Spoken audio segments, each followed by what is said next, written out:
Sangar était le troisième juge d'Israël qui est devenu connu dans la Bible pour libérer le peuple israélite des mains des Philistins à l'aide d'un patin à bœuf. La brève histoire de Sangar est enregistrée dans la Bible dans le livre des juges de l'Ancien Testament. Et dans cette vidéo, vous saurez tout ce que la Bible dit sur qui saignait. Selon le texte biblique, Sangar était le fils d'Anath. Le sens de cette référence est discuté parmi les chercheurs. De nombreux interprètes bibliques considèrent que Lana n'était pas spécifiquement le nom du père biologique de Sangar. Certains commentateurs pensent qu'Anath pourrait être la désignation d'un lieu. En ce sens, beaucoup suggèrent que cet endroit peut être Beth-Anath, qui se trouvait sur le territoire de la tribu Naphtali. Si tel est le cas, alors cette référence peut signifier que Sangar était un habitant de cette terre et appartenait probablement à la tribu de Benjamin, bien qu'il ait peut-être une origine étrangère, car Béthiana était une ville habitée par les Cananéens qui n'ont pas été expulsés par les hommes de Naphtali.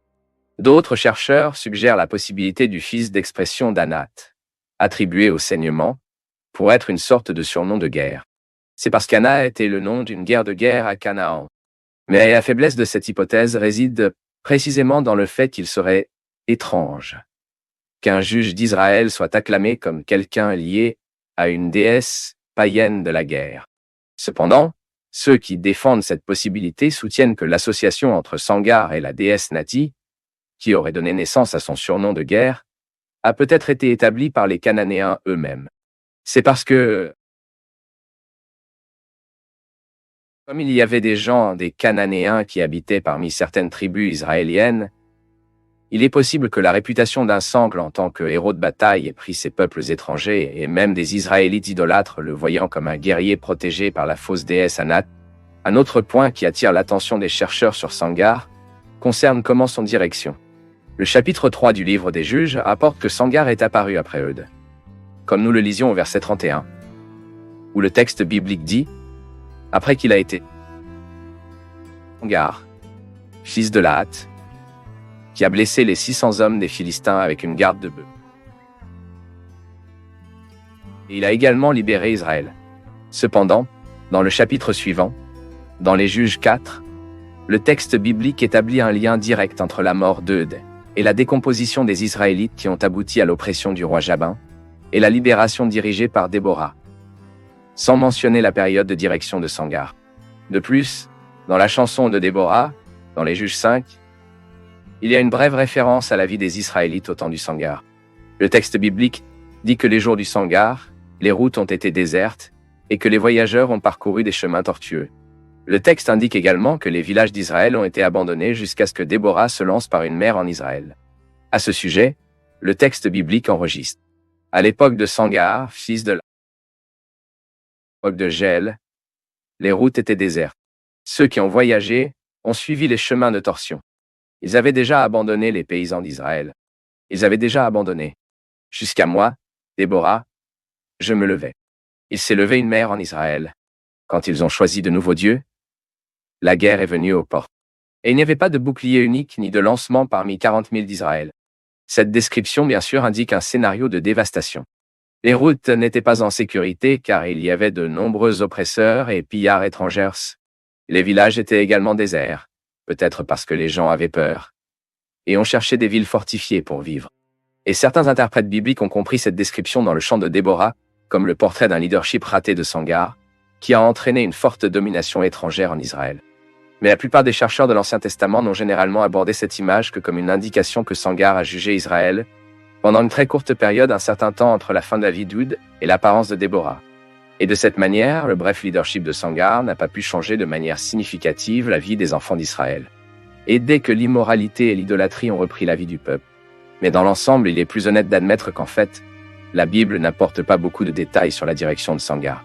Le texte biblique dit simplement que Sangar a combattu les Philistins et, avec une garde de bœufs, il a réussi à tuer 600 soldats ennemis. Même l'affrontement entre Sangar et les Philistins est le premier du texte biblique qui montre à ce peuple comme un ennemi implacable des Israélites. Avant cela, il est vrai que les Philistins sont déjà cités dans la Bible en contact avec la famille d'Abraham. Mais après l'histoire biblique, nous lisons comment les Philistins ont causé de nombreux problèmes aux habitants d'Israël. Même, dans la période des juges, l'affrontement entre les Philistins et le juge Samson est l'un des plus connus de la Bible. Et puis, pendant la monarchie en Israël, les Philistins avaient même des guerriers d'une grande stature comme Goliath pour effrayer les Israélites. Et en son temps, Sangarre a affronté ces gens hostiles avec un garçon. Et le fait que Sangarre ait utilisé cette cigarette de bœuf a fait de certains érudits pour imaginer qu'il était un paysan. Pour ceux qui ne le savent pas, la piqûre de bœuf est un type de bâton avec une piqûre à une extrémité, utilisé pour mener des bœufs. Mais d'autres interprètes bibliques voient dans cette description la preuve qu'à cette époque, les Israélites n'étaient pas préparés, qu'il n'y avait même pas d'armes appropriées pour la défense, afin que les outils courants soient improvisés au combat. Et cette dernière interprétation semble être la plus probable à la lumière du scénario décrit dans la chanson de Déborah, dans le chapitre 5 du livre des Juges. De cette façon, nous pouvons imaginer à quel point la tâche de Sangarre est difficile en tant que libérateur d'Israël.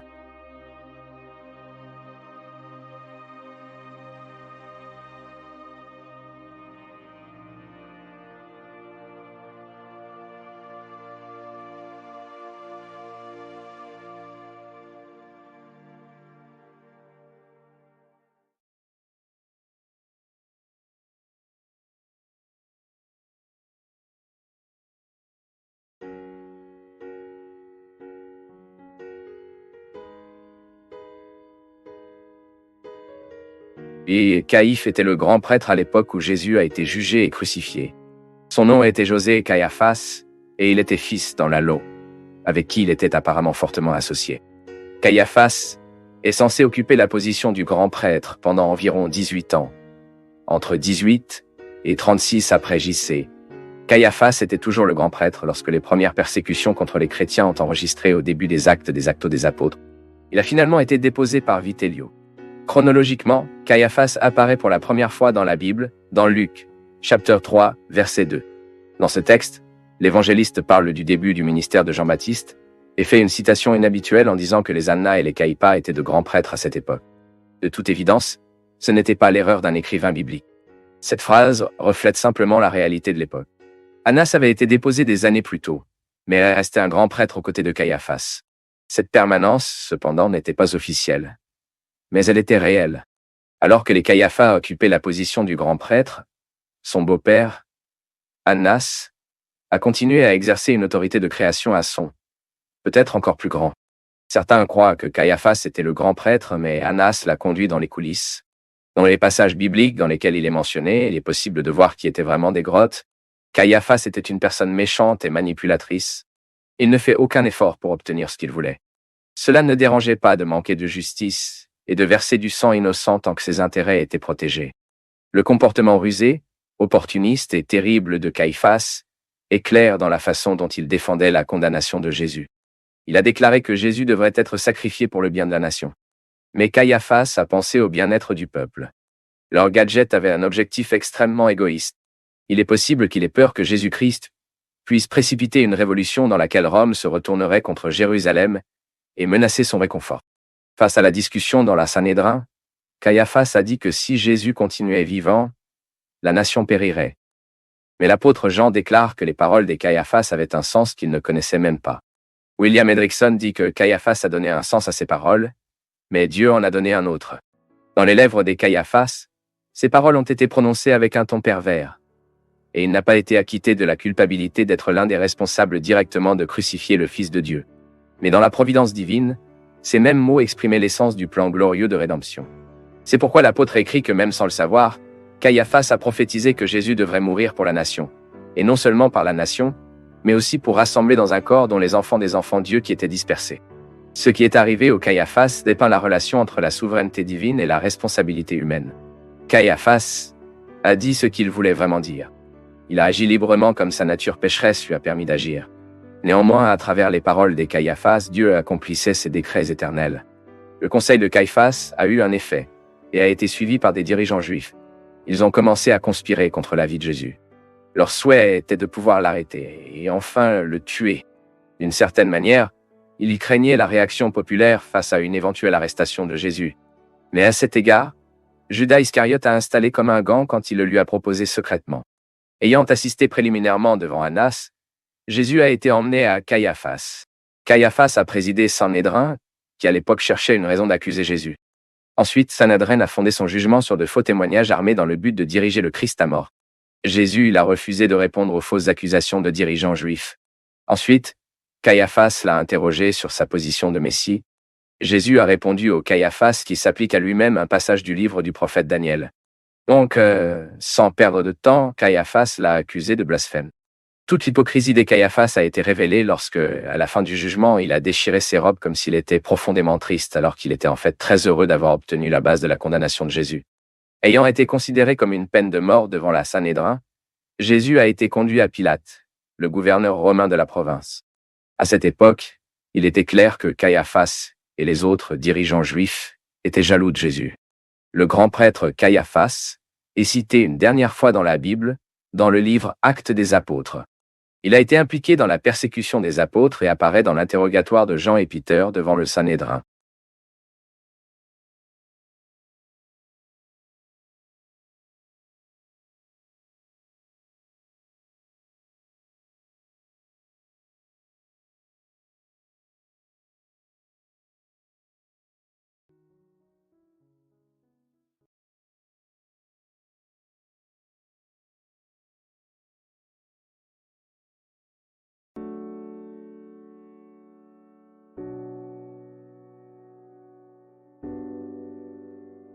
Persévérance est un thème récurrent dans la Bible, bien que le mot lui-même soit rarement utilisé dans les Écritures.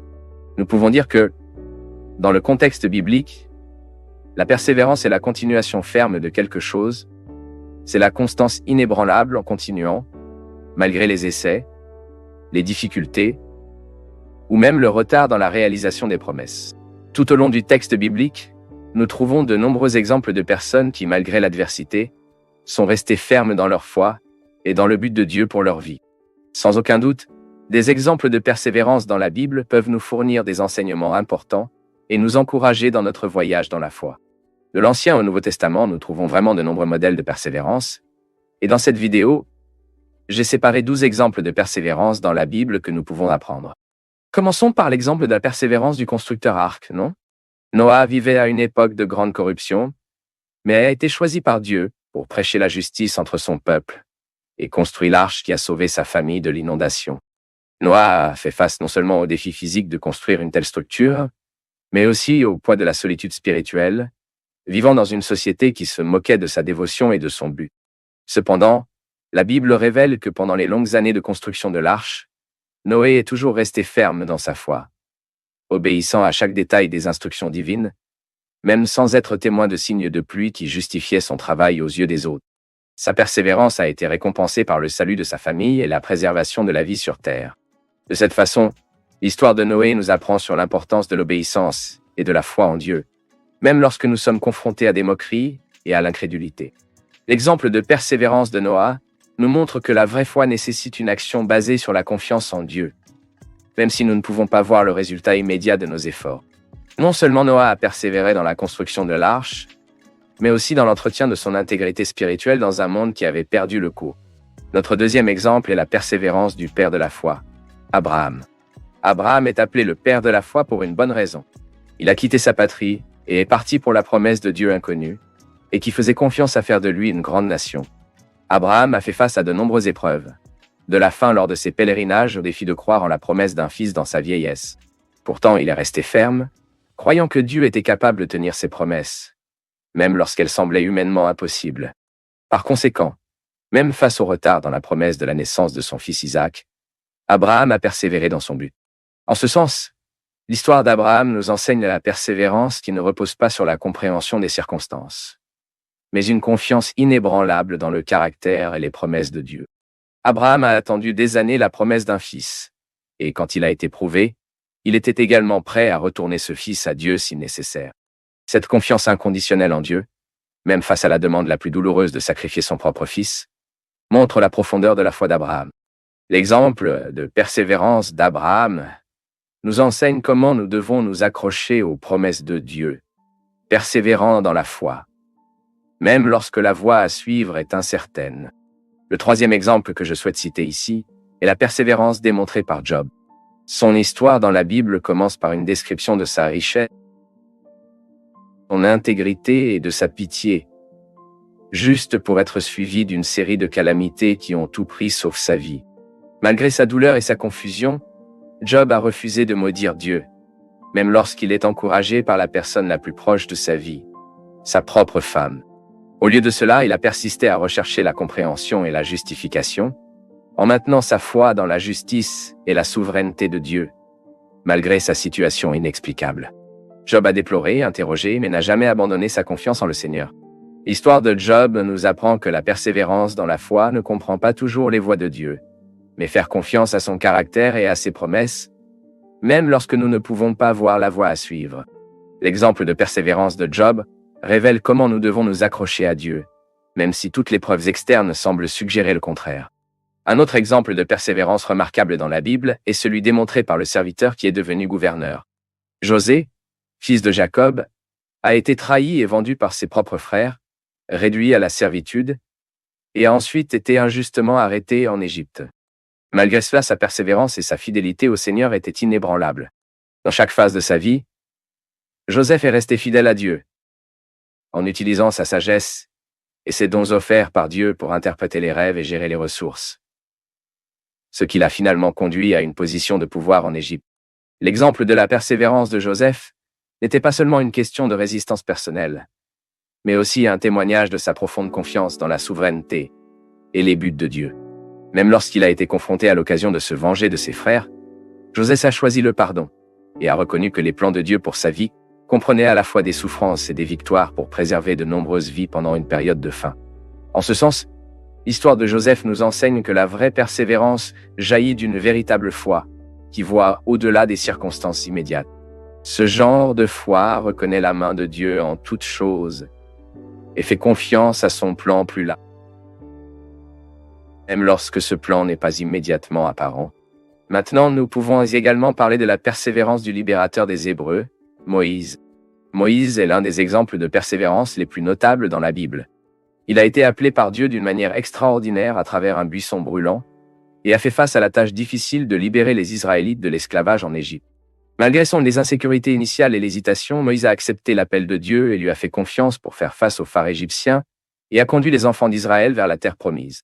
Tout cela, évidemment, nécessitait du courage et de la persévérance profonde face aux divers défis auxquels il a dû faire face. Le voyage de Moïse avec les Israélites à travers le désert a duré environ 40 ans. Il a dû guider une personne fréquemment rebelle et ingrate. Mais même face à la critique et aux menaces de son leadership, Moïse a persévéré dans son appel et a toujours intercédé devant Dieu en faveur de ce peuple. La vie de Moïse reflète la persévérance pour accomplir la volonté de Dieu, malgré les adversités et les défis. Ainsi, l'exemple de persévérance de Moïse nous encourage à rester fermes dans notre foi, confiant que Dieu nous guidera à travers nos propres déserts et nous conduira à la terre promise de sa présence et de ses promesses. Le 6e exemple que je souhaite citer ici est l'exemple de persévérance d'une veuve étrangère. Ruth, elle était une femme moabite, mais a décidé de suivre sa mère dans la responsabilité de retour à Israël après la mort de son mari, au lieu de retourner dans sa patrie et sa famille. La décision de Ruth n'était pas seulement un acte de loyauté inébranlable, mais aussi un pas de foi, car elle a laissé tout ce qu'elle savait pour accompagner Naomi à Bethléem, entrant dans une culture étrangère incertaine. La persévérance de Ruth est devenue encore plus évidente à Bethléem. Enfin, la persévérance de Ruth a été récompensée lorsqu'elle a construit une nouvelle famille aux côtés de Boaz et a fait partie de la lignée du roi David et finalement du Messie, Jésus-Christ. La vie de Ruth nous enseigne la valeur de la fidélité et de la persévérance face à l'adversité, montrant que la fidélité à Dieu et aux autres peut conduire à des bénédictions inattendues et à un plus grand but dans nos vies. Nous pouvons également mettre sur cette liste l'exemple de persévérance d'une femme stéréo, Anna. Sa persévérance dans la prière a été récompensée par la naissance de Samuel, l'un des plus grands prophètes d'Israël. La Bible enregistre comment Anna a vécu profondément en détresse par son infertilité, une condition particulièrement douloureuse dans la culture de l'époque. Le texte biblique dit que, annuellement, Anna a accompagné son mari au sanctuaire en Silo. L'exemple de prière d'Anna dans la prière, même face à la dérision et à la malentendu, démontre l'importance de la confiance dans la bonté et la puissance de Dieu. L'histoire d'Anna nous enseigne que, même dans les situations les plus désespérées, la fidélité et la persistance dans la foi peuvent conduire à des résultats extraordinaires. Anna a transformé sa douleur en prière et en prière en action, devenant un modèle de confiance et de dévotion à Dieu. À titre de 8e exemple de notre liste, nous pouvons mentionner la persévérance d'un prophète solitaire. Jérémie était l'un des prophètes les plus solitaires de la Bible. Appelé par Dieu dès son jeune âge, le prophète Jérémie faisait face à l'opposition, au rejet et à la persécution par ses patriotes, tout en proclamant le message divin. En fait, la mission de Jérémie n'a pas été facile. Il était responsable d'annoncer le jugement sur Juda en raison de son infidélité envers Dieu. Cependant, malgré la douleur et les souffrances personnelles, Jérémie est resté ferme, remplissant son appel avec courage et fidélité, même lorsque cela signifiait être seul contre une nation entière. En période d'angoisse profonde, Jérémie a pleuré Dieu au milieu de la douleur et confié dans la souveraineté divine et la justice. L'exemple de la persévérance de Jérémie nous apprend que même lorsque nous nous sentons faibles et isolés, dans le Seigneur, nous pouvons trouver du réconfort et de la force pour continuer notre mission. Par conséquent, la vie de Jérémie, il enseigne que la vraie persévérance n'est pas simplement de supporter, mais de rester fermement à l'appel de Dieu, quelles que soient les circonstances ou les conséquences. Je veux également inclure dans cette liste l'exemple de persévérance d'un prophète sur un terrain étrange. Le prophète Daniel. Daniel a maintenu sa foi et son engagement envers le Seigneur, même sous la domination babylonienne et effrayante, face à la tombe des lions pour sa dévotion. Sa persévérance à suivre Dieu, malgré les pressions pour se conformer à l'environnement qui l'entoure, est un exemple d'intégrité et de fidélité. Daniel était encore un jeune homme lorsqu'il a été emmené captif à Babylone. Dès le début de sa vie captive, il a entrepris de ne pas se contaminer avec les délices du roi et a choisi d'honorer Dieu avant tout. Cette décision a marqué le début d'une histoire d'un engagement inébranlable envers sa foi, même face à des défis qui menaçaient sa vie. Daniel a servi sous plusieurs rois, mais est toujours resté fidèle à Dieu, et son intégrité et sa sagesse divinement certes l'a conduit à des positions d'une grande influence. Dans ce contexte, l'histoire du prophète Daniel est un excellent exemple de persévérance et de fidélité dans un environnement hostile. Cette persévérance est devenue très claire lorsqu'il a contesté un décret royal et a été jeté dans la tombe des lions pour avoir prié Dieu. Le prophète Daniel nous apprend à toujours croire que Dieu contrôle et qu'il honore ceux qui l'honorent. De plus, l'exemple de persévérance de Daniel nous montre que même au milieu d'un monde qui ne partage pas nos croyances et nos valeurs, il est possible de vivre une vie de dévouement à Dieu, influençant positivement ceux qui nous entourent. Venant maintenant au Nouveau Testament, je ne pouvais pas m'empêcher de citer l'exemple de persévérance de Maria de Nazareth. Maria, toujours très jeune, a reçu la plus grande responsabilité que l'on puisse recevoir. Elle a accepté avec foi l'appel divin à être la mère du Sauveur, confrontée non seulement à la méfiance à l'égard de la société, et au début même à Joseph, à son fiancé, mais a aussi les adversités de donner naissance à des circonstances précaires, loin de chez lui, et ont ensuite dû fuir en Égypte pour sauver son fils de la persécution du roi Hérode. De plus, sa trajectoire est marquée par son soutien au cours du ministère terrestre de Jésus, culminant dans la compagnie douloureuse au pied de la croix. La vie de Mary est un témoignage inébranlable de la foi et de la persévérance face aux nombreux défis imposés par sa mission, qui était la seule de l'histoire de l'humanité. Ainsi, l'exemple de persévérance de Marie enseigne l'importance de la foi et de la confiance en Dieu, même lorsque nous sommes confrontés à des défis et des circonstances qui semblent insurmontables. Cela nous montre comment la livraison totale et la volonté de suivre le plan divin, malgré les difficultés et les souffrances, peuvent nous conduire à atteindre des objectifs plus importants que nos propres vies. Mary illustre comme la persévérance, soutenue par la foi, peut nous guider à travers les épreuves les plus ardues, en maintenant l'espoir et la dignité. Autre exemple de persévérance, dans le Nouveau Testament, est celui démontré par l'apôtre des gentils. L'apôtre Paul est sans aucun doute un excellent exemple de persévérance face à la diversité. Il a été converti en Christ sur le chemin de Damas et est passé du persécuteur des disciples du Christ à l'un des plus grands défenseurs de l'Évangile. La vie de Paul après la conversion a été marquée par la souffrance, la persécution et les défis constants, notamment des arrestations, des fouets et même des épaves, comme il l'a rapporté dans ses épîtres. Malgré ces adversités, Paul n'a jamais faibli dans sa mission pour diffuser la bonne nouvelle de Jésus-Christ.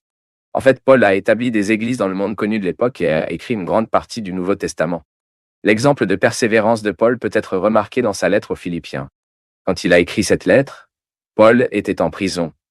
Et pourtant, il a encouragé les croyants à se réjouir du Seigneur, quelles que soient les circonstances, et à continuer à la cible attribution de la vocation souveraine de Dieu en Jésus-Christ. L'apôtre Paul a compris que la vraie persévérance était de maintenir l'accent sur le Christ, surmontant les obstacles par la foi et la puissance du Saint-Esprit. Ainsi, son histoire sert de témoignage qui, au milieu des tribulations, la grâce de Dieu est suffisante et que son pouvoir est perfectionné précisément dans la faiblesse. Paul nous enseigne que la persévérance sur le voyage chrétien ne consiste pas seulement à résister au temps, à trouver de la joie et du but en eux, sachant que chaque étape nous rapproche de notre Seigneur. Nous avons jusqu'à présent connu 11 exemples de persévérance, mais nous n'avons pas pu manquer de citer notre exemple maximal de persévérance dans la Bible. Le propre Fils de Dieu, Jésus a enduré les tentations, le rejet et la crucifixion, remplissant sa mission de racheter un peuple pour lui-même. Sa persévérance à la mort et à la résurrection est le fondement de la foi chrétienne et l'exemple maximal d'amour et d'obéissance à Dieu. Par conséquent, Jésus-Christ est notre exemple suprême de persévérance. Sa vie et son ministère sur terre reflétaient une parfaite obéissance à la volonté du Père, même face à une souffrance et une mort extrême. De la naissance de Jésus dans une crèche à sa crucifixion sur le calvaire, il a montré l'amour, la compassion et la fermeté du but, face à l'opposition, au rejet et à la trahison, avec une grâce inébranlable. En d'autres termes, la persévérance de Jésus ne s'est pas manifestée uniquement pour supporter la croix, mais aussi à chaque étape de son ministère, enseignant, guérissant et servant les autres, toujours concentré sur la mission de provoquer le salut à l'humanité. Dans Jean 4, 34, le Seigneur Jésus lui-même a exprimé ce dévouement en disant que ma nourriture est de faire la volonté de celui qui m'a envoyé et faisant son travail. Puis, face à l'angoisse de la mort imminente dans le jardin de Gethsémane, il a prié disant « Le Père, si possible, me dépasse ce calice. Cependant ma volonté, mais la vôtre. » Dans Hébreux chapitre 12, verset 2, nous sommes encouragés à regarder Jésus, l'auteur et consommé de la foi, qui par la joie qui lui a été proposée, a enduré la croix, méprisant le front, et s'assit à droite du trône de Dieu. Et à ce stade, nous pouvons voir le lien direct et inviolable entre la persévérance et la foi. Chaque fois que quelqu'un me demande quelle est la relation entre la foi et la persévérance, je dis souvent que la foi est le fondement sur lequel la persévérance est construite. En effet, c'est la confiance dans les promesses de Dieu qui motive le croyant à rester ferme, même lorsque les circonstances suggèrent le contraire. James, dans le premier chapitre de son épître, a expliqué cet enseignement dynamique que les épreuves de la vie produisent de la persévérance, ce qui conduit le croyant à la maturité et à l'exhaustivité de la foi. De plus, il y a de bonnes nouvelles dans la Bible qui garantissent le succès de la persévérance du peuple de Dieu. L'apôtre Paul a écrit aux croyants corinthiens que Dieu est celui qui les garderait fermes jusqu'à la fin, afin qu'ils soient irréprochables au jour de notre Seigneur Jésus-Christ. En suivi, Paul a toujours conclu en disant que fidèle est Dieu, qui les a appelés communion avec son Fils Jésus-Christ, notre Seigneur. Comprenez-vous cela? La source de notre persévérance est en Dieu. En fin de compte, la persévérance du croyant est le résultat de l'œuvre de Dieu. Après tout, comme le même apôtre l'a expliqué à une autre occasion, celui qui a commencé le bon travail en nous le terminera jusqu'au jour où Jésus-Christ reviendra. Alors, rappelez-vous cela. Aussi dur soit-il, vous pouvez persévérer à travers la puissance du Saint-Esprit de Dieu dans votre vie. Maintenant, j'aimerais que vous commentiez un autre exemple de persévérance que je n'ai pas mentionné sur cette liste.